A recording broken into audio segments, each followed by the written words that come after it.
Assalamualaikum warahmatullahi wabarakatuh. Saya Wifudasari dengan NIM 44209333. Pada kesempatan kali ini saya akan mempresentasikan materi yang telah saya buat sebelumnya, yaitu materi kampanye. Ini adalah judul yang saya buat, yaitu pentingnya pengurangan penggunaan sampah plastik. Berikut adalah visi dan misi saya dalam menjalankan kampanye ini. Visi saya adalah terwujudnya lingkungan yang bersih dan sehat akibat berkurangnya jumlah sampah, terutama sampah plastik. Misi saya ada dua. Misi saya yang pertama yaitu menginformasikan banyaknya sampah yang dihasilkan Indonesia dari tahun ke tahun. Dan yang kedua adalah menyadarkan masyarakat tentang bahaya sampah plastik, serta pentingnya menjaga lingkungan untuk kita semua.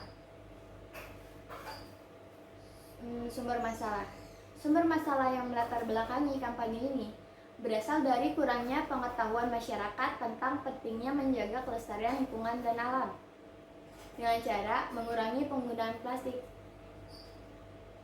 di mana plastik merupakan komponen terbesar dalam pencemaran.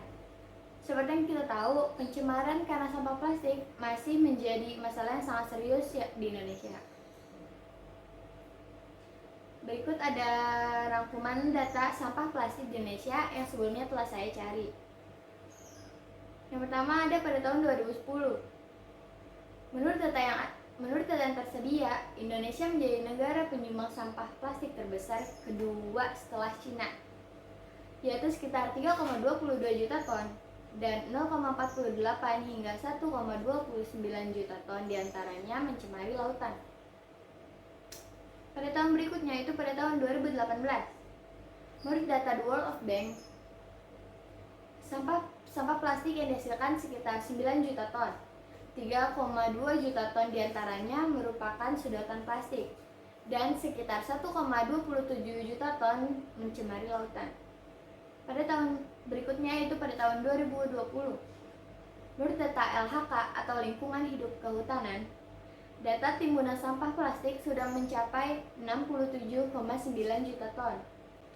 Pada tahun 2021, data sampah plastik masih dihitung, namun diperkirakan sampah plastik akan semakin banyak.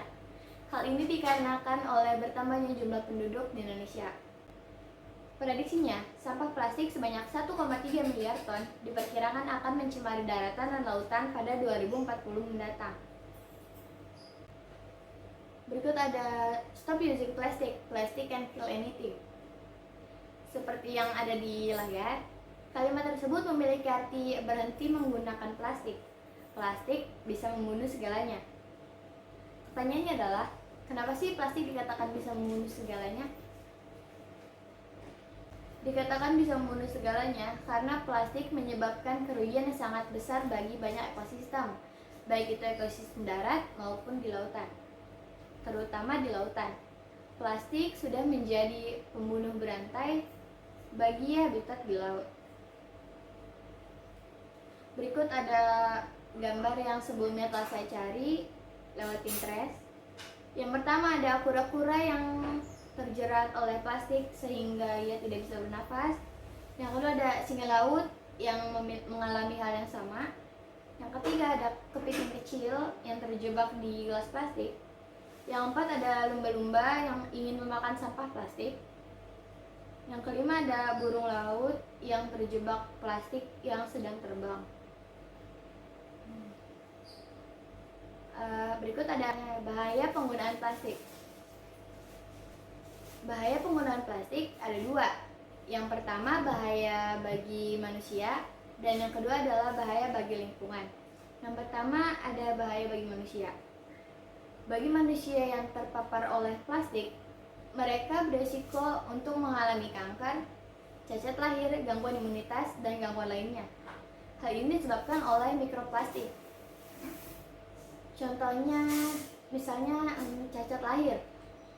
Mulainya pada saat ia di kandungan, si ibu yang sedang mengandung tidak sengaja memakan makanan yang telah terkontaminasi oleh mikroplastik, seperti ikan di laut. Nah, mikroplastik itu sendiri apa sih? Mikroplastik adalah serpihan plastik yang ukurannya mikroskopis, alias lebih kecil daripada cuilan kuku jari. Ini gambarnya. Bahaya penggunaan plastik kedua adalah bahaya bagi lingkungan. Yang pertama, dapat memicu perubahan iklim karena plastik menghasilkan emisi karbon yang tinggi. Yang dimaksud dengan menghasilkan emisi karbon yang tinggi di sini ada dua penyebab. Yang pertama ada pada saat pembuatan plastik di pabrik, dan yang kedua adalah pada saat pembakaran sampah plastik. Pada saat pembuatan dan pembakaran plastik kan pasti menghasilkan asap. Nah, asap tersebut yang mengandung emisi karbon yang tinggi, yang menyebabkan atmosfer kita rusak sehingga sinar matahari langsung masuk ke bumi, yang menyebabkan iklim kita semakin panas atau yang biasa kita sebut dengan pemanasan global atau global warming. Nah, efek samping dari global warming yang sangat jelas itu di mana? Benar, salah satunya adalah pencairan es di daerah kutub, baik itu kutub utara maupun kutub selatan. Seperti ini contohnya. Gambar ini merupakan salah satu efek samping dari pemanasan global. Nah, ini ada perbandingan antara tahun 2008 dan 2018. Bahaya penggunaan plastik bagi lingkungan kedua adalah sangat mencemari lingkungan, yang mana hal tersebut sangat merugikan ekosistem lain.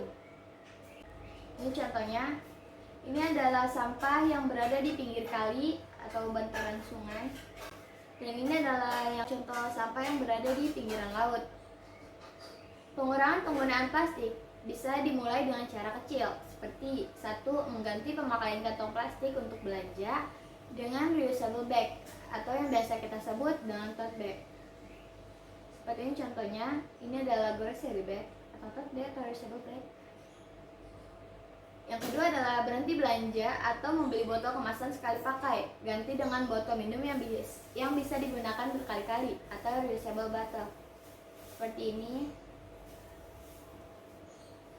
Dan yang ketiga adalah mengganti sedotan plastik dengan sedotan stainless.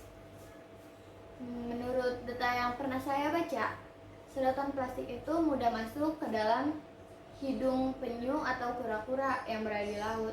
Jadi sampah plastik itu sangat berbahaya untuk hewan-hewan di laut. Maka dari itu sebaiknya kita mengganti sedotan plastik kita dengan sedotan stainless. Seperti ini contohnya. Nah, ini adalah merchandise yang akan saya bagikan untuk mendukung kampanye yang saya lakukan. Ini ada brosur, ini ada pin, dan ini ada tote bag atau reusable bag untuk mengganti kantong belanja. Berarti menggunakan plastik untuk menyelamatkan dunia kita. Karena semua dimulai dari kita dan untuk kita. Terima kasih karena telah memperhatikan materi yang telah saya jabarkan. Kurang lebihnya mohon maaf. Wassalamualaikum warahmatullahi wabarakatuh.